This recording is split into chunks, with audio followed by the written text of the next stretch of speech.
in extras as well.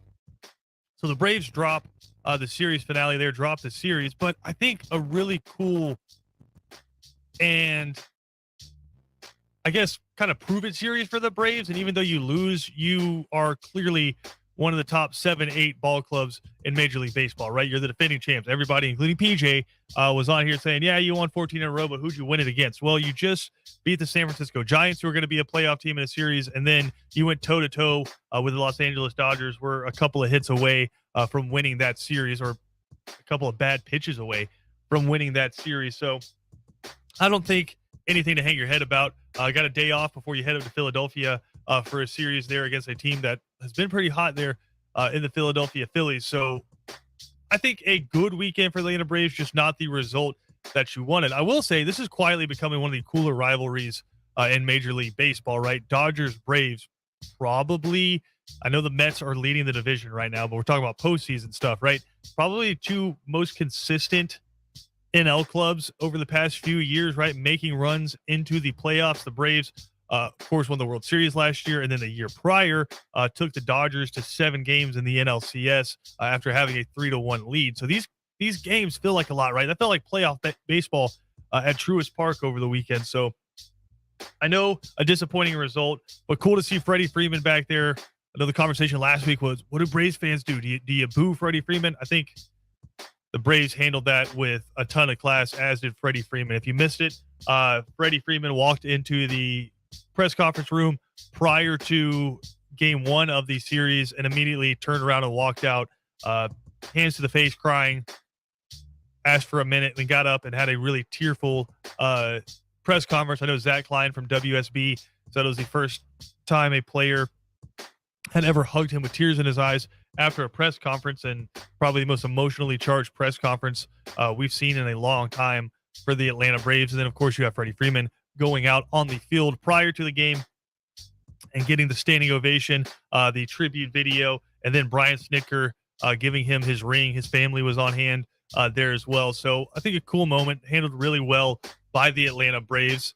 And then Dodgers go out, win that one 4-1. Come Saturday, the Braves come out there, strike out Freddie Freeman a bunch. Max Fried versus Freddie Freeman was just awesome. You had Cody Bellinger roping one down the right field line. It looked like a 3-run bomb. It was like maybe 2 inches right of the pole. Just a really cool series, and the stakes seemed high. Truist Park was packed out every single night. You had multiple national broadcasts of that series. So I think the Braves have firmly planted themselves, as much as people just like to talk about the Yankees, the Mets, and the Dodgers. I think the Braves, with that win streak, have planted themselves this season in the national spotlight, which I think you were dumb if you buried the Braves after what we saw from last year. But it's really easy in the national narrative to forget about teams. Braves have absolutely cemented themselves as a team people are going to be paying attention to past the All-Star break. Moving on, Ole Miss beats Oklahoma to win the College World Series, only the second national championship in Ole Miss's history, and didn't even let Mississippi State hold on to that just bragging rights of having the more recent national championship for very long. But more importantly than that, I know Ole Miss fans are going to be celebrating that championship for a long time. I think in the world of sports, something that's really cool to see is I think college baseball and college softball over the past couple months have gained a ton of fans because ESPN, and this is not me just patting the name of my radio station on the back, right?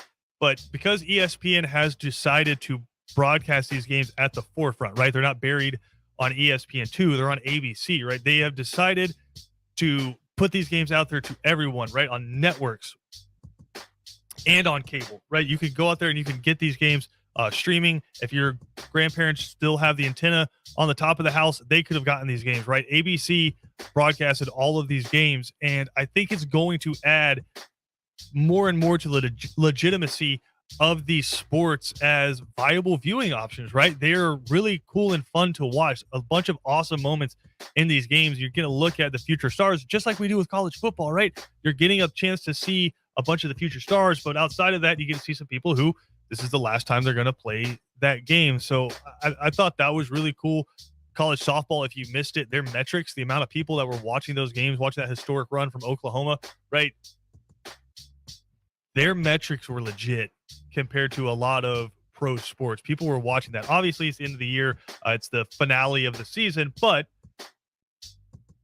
all of the naysayers who were like, these sports will never be something that people watch, I think it's kind of the counter argument, which is we couldn't watch it, right? It had to be up to the broadcasters to decide what they put out there. And typically you just stuck with pro sports and college football, pro sports, college football, pro sports, college football. Now they're seeing, wait a second, if we put this out there, people consume it.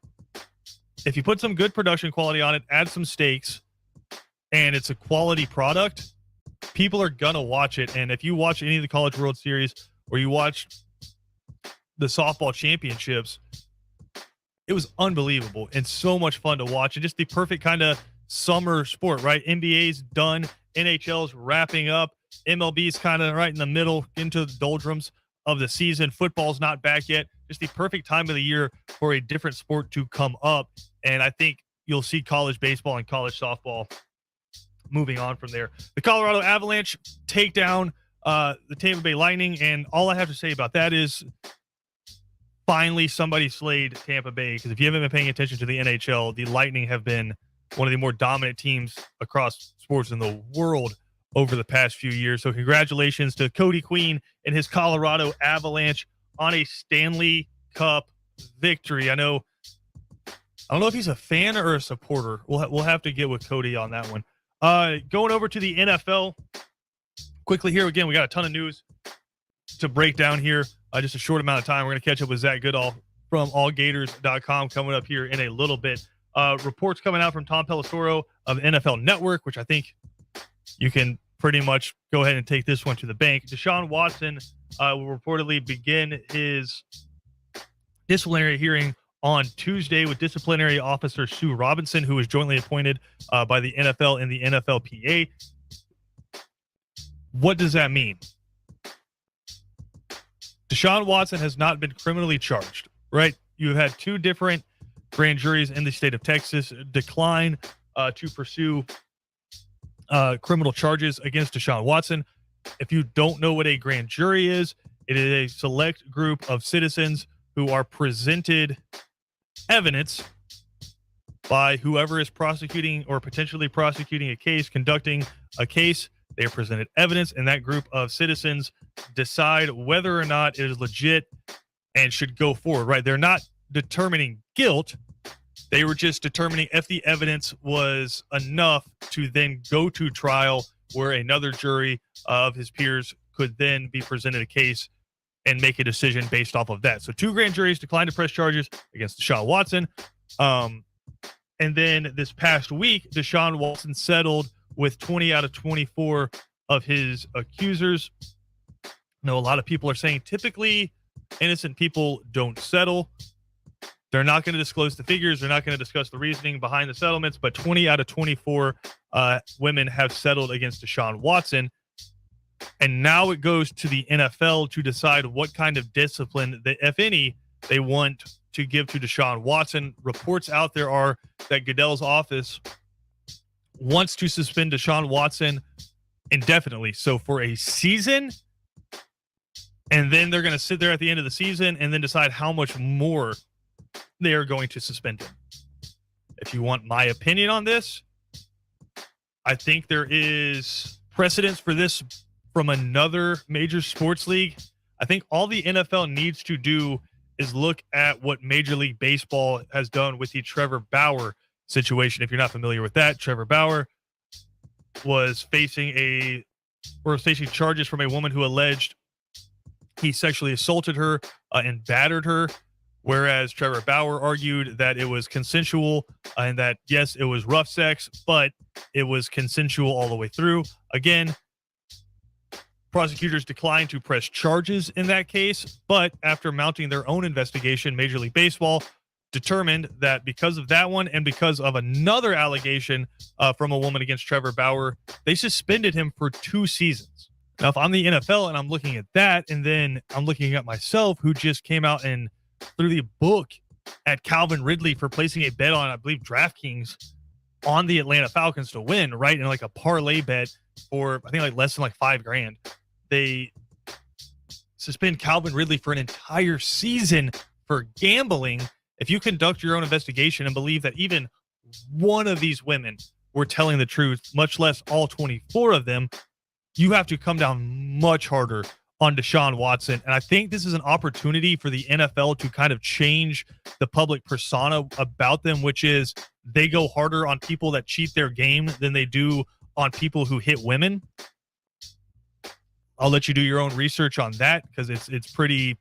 They've given you plenty of examples of this in the past, but this is an opportunity for Roger Goodell and the NFL to, I believe, at least a little bit change the public perception.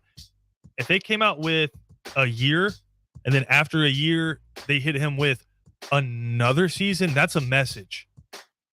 2 years in the NFL is a lifetime, and the Cleveland Browns, again, have decided Deshaun Watson, or they just don't care about the allegations and have invested an ungodly amount of money into Deshaun Watson. This could be crippling for the Cleveland Browns for the next couple of years. That would give pause to a lot of teams about situations like this going forward. So I believe this is an opportunity for the NFL to do good, right? To change the public perception about them, to enforce their own level of justice here. If they go through their investigation and they find evidence that these allegations were at least a little bit true, you got to bring the hammer down.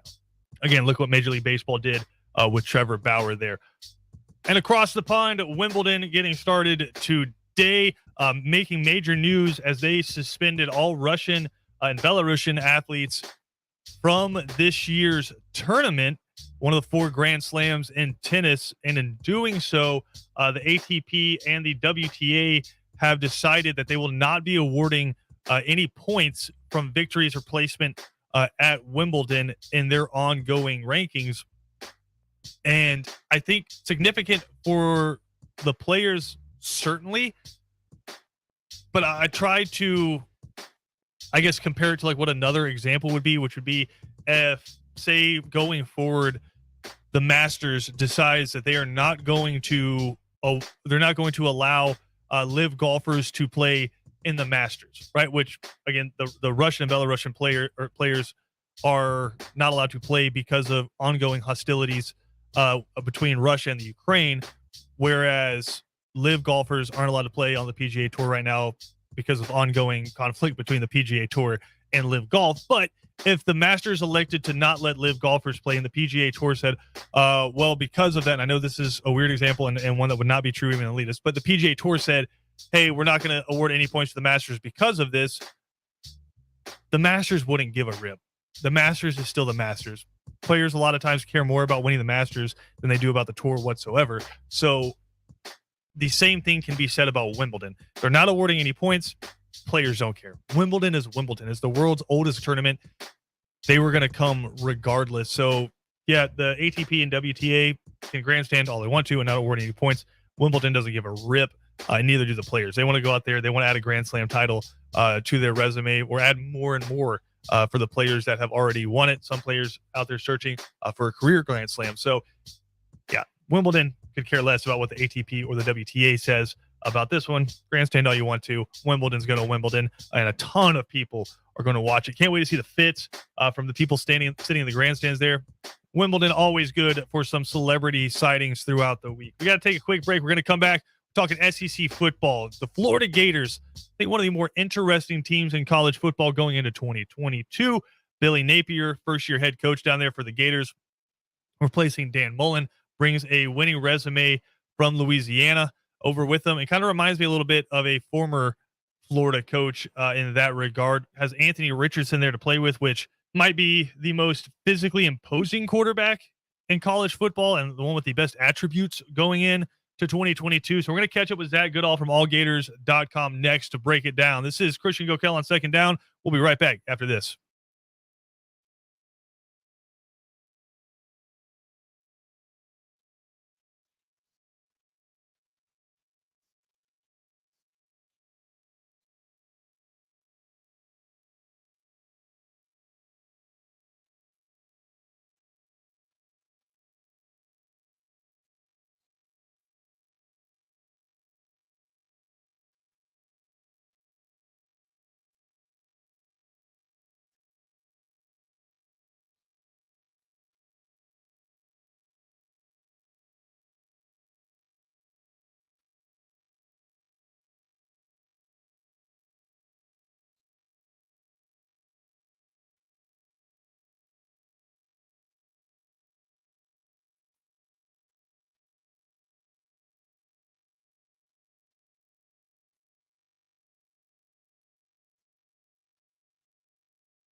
Second Down on ESPN Radio is presented to you by the Uniform Source. Christian Gokel, glad to have you hanging out with us here as we are talking some SEC football. Our next guest joins us from allgators.com, taking a look at the 2022 Florida Gators under first-year coach there, Billy Napier. Zach Goodall joins us here on ESPN Radio. Zach, thanks for taking the time, man. Yeah, absolutely. I'm glad to be here.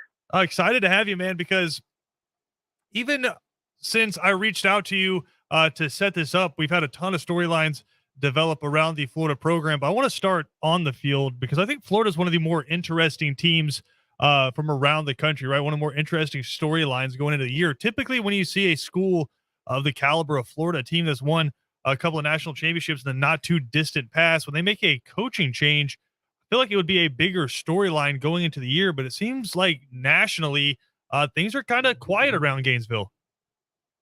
Yeah, I mean, I think you can attribute a lot of it to how many coaching changes there were this year too, right? Like, unlike anything we've ever seen, probably a subject for another day, but I think that paired with NIL and the way it's changing recruiting is going to completely change what the December to February timeframe looks like eventually for college football. But that aside, yeah, they're a tricky team to project at this point because of what Napier inherited. And certainly, if you've been paying attention to their recruiting efforts over the last couple of days, definitely on Twitter, you would have seen the outrage of what has not been a great stretch. So, really all it is right now is kind of negative PR and a lot of uneasiness going into the first season.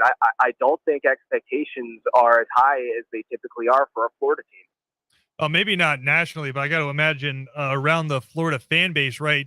The expectations have to be as high as they typically are, right? The goal has to be upset Georgia and Jacksonville and win the SEC East. I think a lot of traditional fans have that mindset, and, I can't blame anyone for having that. This is the University of Florida, a national championship winning team, certainly supposed to be a contending team, but as we've seen over the last decade, they've kind of inched further and further away from getting there instead of, competing year in and year out to do it with all the coaching changes, the momentum they build only to crash rather significantly. We've seen it a couple times. That at least some fans have tempered their expectations going into this year. And I think that Napier has been a huge reason why. I really appreciate his honesty. Throughout spring camp, I've not heard a coach openly say, yeah, my roster is not in the shape it needs to be in upon taking a job. He would tell us that, they really didn't have a quality second team of depth on the team. They like their first team, but if someone gets injured or in practice to give the first teamers the rest that they need, they're not confident in what they've got.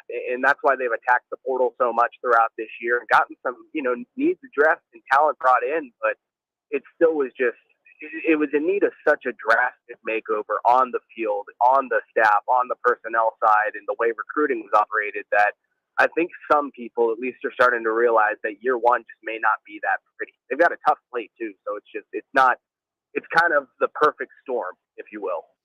We're catching up with Zach Goodall from allgators.com. In college football, we see it a lot where there's a guy who's just a clear NFL talent, right? Just scary attributes, does stuff that just other Division I Power 5 football players that makes them look silly, right? I think back to guys like, for an example, like AJ Green, where how good they were in school, but just the teams were disappointing, and once they move on, you don't really remember a ton of their play from college, right? Is there some fear that might be what Anthony Richardson has in store, where he's that kind of an amazing football player, goes on to have a great NFL career, but just never really lived up to it at Florida, not because of himself, but just because of when he came to Florida? I mean, if you factor in recency bias, I would understand why that fear is rationalized at Florida. I mean, look at Jeff Driscoll, who came out of a local school, 5-star quarterback, went to Florida. Nothing happened with his career there. And he's not been a quality NFL player or anything in terms of being a starter or a star, but he still has an NFL career going on right now, getting paid, good money as a backup and going from team to team and getting spot starts. And there have been other cases like that since Florida's last national championship where that is kind of, a thing that happens here. And Anthony, I mean, when I watch him as a football evaluator, not even a UF reporter, I do see just spectacular talent. This is the type of quarterback that, especially in this day and age, every coach wants to get their hands on and develop. And the early signs from him being Florida's number one quarterback, which he's been this entire spring, it's why Emory Jones transferred after 2 spring practices, they're encouraging. He looks like he fits this offense. Spring game, granted, being the spring game, but the offense that they rolled out for him and what they had introduced so far, and you can also go back and look at what it looked like at Louisiana, I think it matches his skill set really well, to the point that, yes, Florida's talent is kind of lacking at this point. Their depth is hurting. They are not a perfect team. But this offense is at least going to be set up so Richardson can be as successful as possible given the circumstances. And, maybe that will be great football. Maybe that will get Florida some additional wins that people aren't expecting this year. Maybe he'll at least improve from the years past, and then maybe stick around for a redshirt junior season. I'm not too sure, just because there are so many moving factors just with this team and the way it's built at this point that nothing's really easy to project. What have you seen so far from what this offense could potentially look like? Because I know going back to his days at Louisiana, Billy Napier has a really cool offense, and he was able to turn a guy like Levi Lewis into a borderline NFL quarterback. I know some of the lower level professional sports league maybe were more realistic for a Levi Lewis, but turned Levi Lewis into a really good college quarterback. Was obviously heavy on using talented running backs inside of his offense. Is that what you expect to see out of Florida this year, or is he maybe catering it a little bit more towards the talent that he has here? I can see a mix of both. You go back and look at his Louisiana offense, and it was about 70% to 30%, 11 to 12 personnel. So we're going to see a drastic increase in tight end usage, especially 2 tight end sets compared to the roughly 90 to 95% spread offense that Dan Mullen ran. And people have started to believe that means it's going to be a boring offense that just wants to run the ball and, kind of game manage its way into points. I don't necessarily think that'll be the case. You're right. Running the ball is going to be a heavy part of this offense. I could see it being 55 to 60% of what they do, but that'll include 3 different types of running backs. They just lost DeMarcus Bowman to the transfer portal, but they have 3 quality guys in Montrell Johnson, Lorenzo Lingard, and Naquan Wright, and a good freshman coming in Trevor Etienne. So I think they'll use as much talent as they have in the running back room. I think Anthony Richardson will get a lot of chances to run the ball as well, because we know how athletic he is. But also, if you go back and watch Louisiana, they would use the run game to set up deep shots and to set up play action and allow the quarterback like Levi Lewis to go out there and utilize his arm talent. And it might lead to a lot of half-field reads with as much as they seem to want to use play action. But when you've got a dynamic running attack like that and a quarterback that can run the ball, you've got to use that to your advantage. And if it creates half-field reads, then so be it. Then the offense is easier for Richardson to pick up. Now, sometimes the best friend of a first-year head coach is a kind of easy opening slate, right? You get a directional school to come in, you beat them by 70, and you just get off to a winning start, right? Florida might have thought that's what they were going to have as their opener when they scheduled out Utah, however many years back. But the reality is Billy Napier's opener is going to be against the odds-on favorite to win the Pac-12 right now, a team that went toe-to-toe with Ohio State in the Rose Bowl last year, and a very good football team. What's the feeling like around that opener there in the Swamp? Interesting. I mean, it goes back to this team being hard to project and understanding what this roster looks like. I'm not overly encouraged that it's going to be a year where Florida gets 8+ wins. And Utah is certainly a formidable opponent. It doesn't necessarily help that it's going to be a night game, too, because, if Utah walks into the Swamp at 12 o'clock or even 3:30 early September Saturday in Gainesville, they're not making it out of that game without being dehydrated. That would have been a huge help. But now it's a night game with a formidable opponent that's, borderline college football playoff type of team in recent years. It's not going to be easy sledding. And then, forgive me, I don't have the full schedule in front of me now, but you've got Kentucky following that. You've got Tennessee not long after. And I think your first, as you alluded to, kind of the cupcake game is Eastern Washington, I think, in week 4. So right out of the gate, Billy Napier is going to be tested in this roster itself, which he has been very transparent on, that's not being up to shape. It'll certainly be tested as well. We're catching up with Zach Goodall from allgators.com. And Zach, I mentioned it earlier that the storylines around Florida kind of fluid right now and evolving in a bunch of different ways, right? And just today, On3 puts out a report about a recruit in Jaden Rashada, who big-time quarterback, recruit for 2023. He commits to Miami, and if this is 2 years ago, it's just the fact that, hey, Miami got a quarterback over Florida. But now with NIL and with these collectives, you have a lawyer, Mike Caspino, out of California, saying that, yeah, this guy just took the best deal possible with Miami, potentially a upwards of $9 million contract to sign with the Hurricanes, and didn't stop there. Went on to say that he took less money and that potentially Florida had offered him upwards of 11 million from the Gators collective.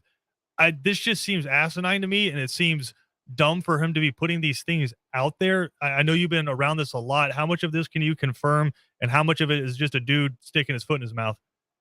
Yeah, I hope you don't mind. I've got quite a few takes on this. Oh, please, let's go. Yeah, first off, I'm not even going to bother trying to confirm the numbers because I think they get very exaggerated at this point. And maybe they're not, because I was tweeting about this earlier. Is it really that hard to believe that with how quickly these laws came around and these deals are brand new types of deals, you've got thousands of people, most of them likely unqualified on both sides of the table, negotiating things. So maybe the numbers aren't that great. Maybe these people genuinely don't know how to negotiate, especially without having a salary cap. And there's just so many leverage wars going on. It blows my mind that it shouldn't, because I don't think the NCAA is capable of preparing themselves for things like this, but that there wasn't better structure in place, because it's not going to slow down anytime soon. I personally think they've got to just forfeit, say that pay for play is okay now, and establish strict salary caps, because this is the way it's going. It's not going to get any better. You might as well try and get on top of it by accepting where it's going. Anyway, end of mini rant. As it pertains to this, I can't confirm any numbers with Rashada specifically.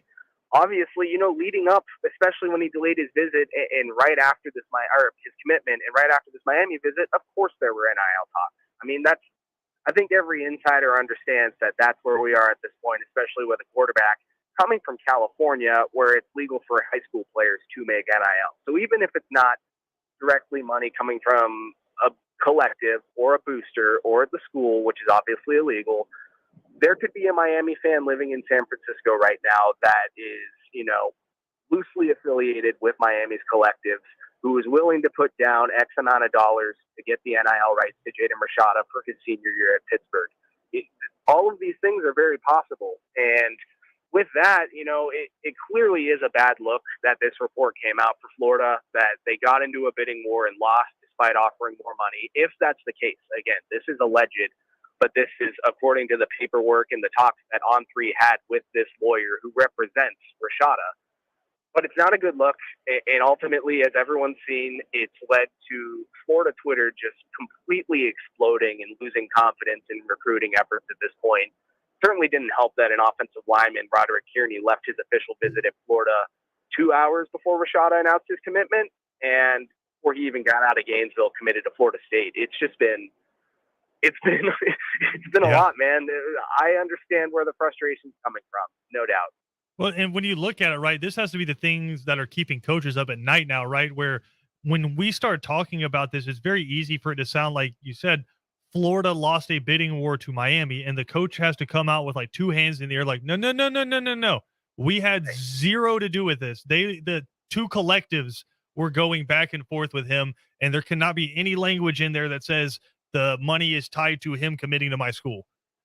Right. And I tend to believe that Florida is honest with that. Just from my, surroundings with the program and talking to people, I truly get the feeling that the coaching staff doesn't involve themselves in the dollars. Maybe someone at the top does. Maybe Napier. Who knows? He obviously wouldn't be, and I don't mean to accuse him of that, but he is the CEO of the program. Again, we know where NIL is these days and what it's doing to college football. Maybe he is at least in the loop on prospects getting, talks of deals or dollar amounts for guys that transfer, yada, yada, yada. But I don't think Florida's assistant staff really keeps up with it. I will give them that much credit that I think they are trying to play by the rules and at least recruit prospects to the school based on what they can offer them on the field and within the program. I can't speak for other schools, but I at least get that feeling at this time. Zach, I like to ask my college football guests before they leave, especially the writers, I like to ask them the same question, which is, what's the kind of thought that's percolating in your head right now? What's that next story going to be that you feel like just is the thing that keeps spinning around in your mind that maybe not enough people are talking about, or something that you want to get out? I mean, selfishly, I'm in the car right now heading to Tampa to go to the Elite 11 finals. So I will be covering the guy that just chose Miami over Florida, in which case Florida fans will want to avoid my Twitter. But at the same time, it is a really, really good lineup of quarterbacks this year. Obviously, the Gators still need a quarterback of the future in this class. I don't know what that's going to look like. If it's a flip candidate, someone that rises at Elite 11 who isn't committed, maybe a transfer down the line. But regardless, this is the prime opportunity to get a good feel for the top 20 quarterbacks or so in the class of 2023. And if Florida's going to keep looking, I'll certainly have the content coming from this event to get them informed. If you do want to follow along, you can follow Zach on Twitter at Zach_Goodall, or read all of his stuff on allgators.com. Zach, I appreciate it, man. Safe travels down to Florida. Have fun. Thank you so much. Again, Zach Goodall from allgators.com, kind enough to take some time with us. We got to take a quick break. We'll be back more right here on ESPN Radio.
Appreciate Zach Goodall from allgators.com hopping on with us there to talk some Florida football. And man, Zach a little pessimistic about the, I guess, projections for Florida coming up in 2022. But I understand. If you've listened to this show, you know I believe football is built from the line of scrimmage out, right?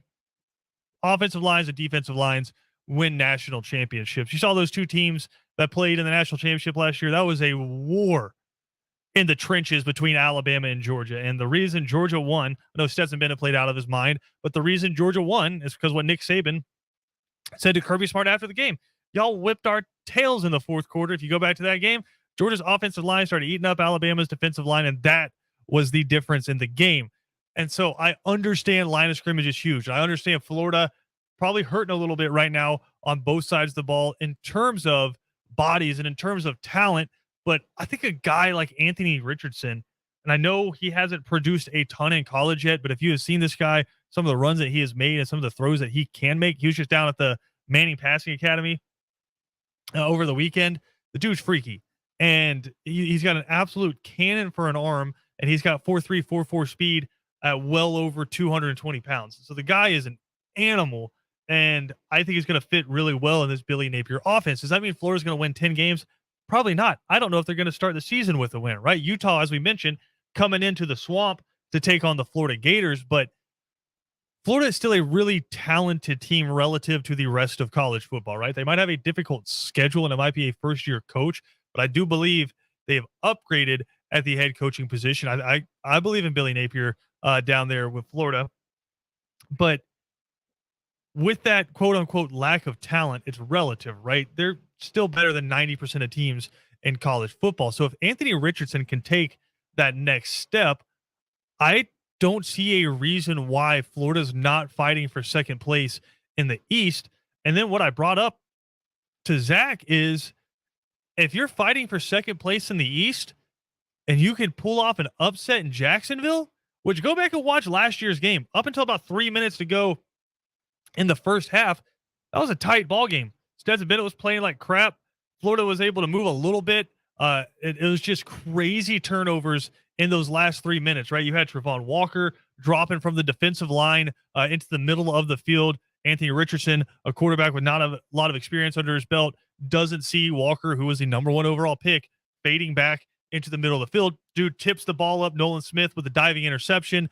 And all of a sudden, Stetson Bennett's throwing a bomb to Kearis Jackson to break the game open a little bit. And I think it might have been the next damn drive where Anthony Richardson makes a mistake. He threw a curl route out to the sideline that Nakobe Dean just completely baited him into. Nakobe Dean, again, NFL linebacker now, and maybe the best linebacker in college football last year. Amazingly fast, breaks on that ball, picks it off, and takes it to the house for Georgia. And then all of a sudden, Florida's just not going to score that many points the rest of the game. Georgia can kind of just salt away the second half and get out of there with the victory. Jacksonville is a weird place when it comes to that football game. We've seen all kinds of crazy things happen. If Florida can hold it to one loss in somewhere in the SEC to start the year and can somehow pull an upset off in Jacksonville, they're not that far away from going and playing in Mercedes-Benz. Am I saying that's going to happen? Absolutely not.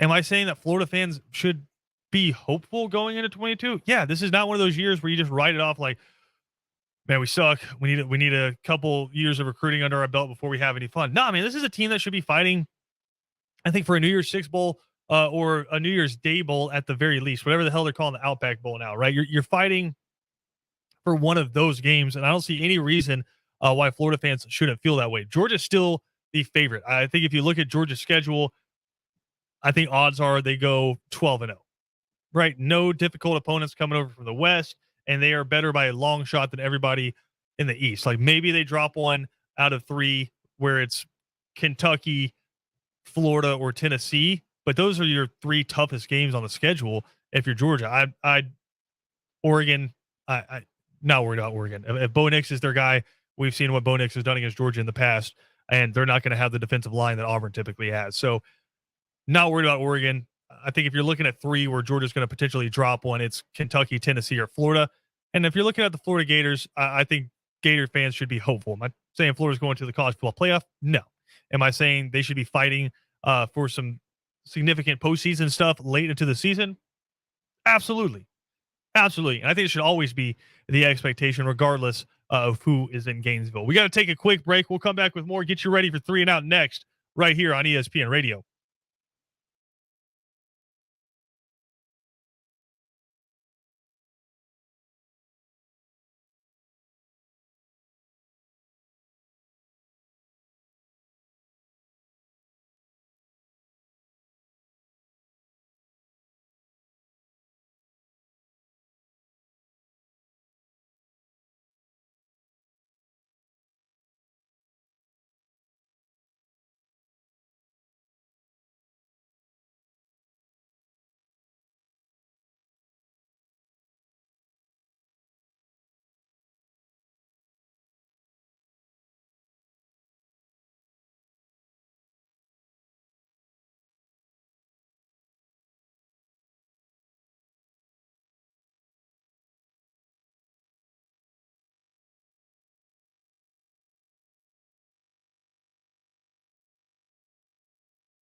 There are very few things in sports that bring a smile to my face, quite like a good old baseball brawl. And over the weekend in Anaheim, I should say, in Los Angeles, Anaheim, where the Angels play, they're taking on the Mariners.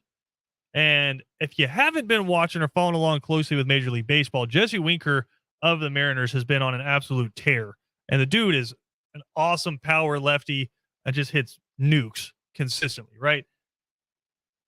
Well, Jesse Winker steps up to bat, and the Angels decide they don't really want to pitch to him, so they just absolutely beam him in the hip with the baseball. The Atlanta Braves, in my opinion, have gotten a little soft in this regard. I understand you don't want Ronald Acuna Jr. Getting into fights and getting more injured because the dude has a propensity for getting injured. In case you missed it over the weekend, took a foul ball off the foot and then missed yesterday's game. That being said, Ronald Acuna gets hit a lot, and I'm going to need to see a brawl at some point in defense of him. But that being said, Jesse Winker got beamed in the hip, and did he decide to rush the mound? No. Jesse Winker decided he was going to fight the entire Angels dugout, and just the best brawl that I've seen in Major League Baseball. This thing lasted for like 5 minutes and like restarted 3 different times. The best brawl I have seen in Major League Baseball in a minute. There were some punches landed. There were some suplexes. There was a lot of like individual scuffles. It was a hell of a fight. And then Jesse Winker capped it off with the old double middle fingers to the Angels fans. Says, I'm going to get suspended. I might as well go out with some flair. I mean, we've seen the double middle fingers a lot in college football, right? I think back to the Tennessee player who did it to the Alabama fans, and one of the more iconic bleep you pictures in the history of college football. We've seen a lot of double middle fingers in college football. Don't know that I have seen a ton of baseball players hitting the rare double bird on the way out of the stadium, but Jesse Winker sure did. And, good on him. If he's available in free agency, wouldn't mind if the Braves took a run at him. We got to get out of here. 3 and Out coming up next. Kevin Thomas and Ben Troop. If you missed any portion of the show, check it out on ESPNCoastal.com.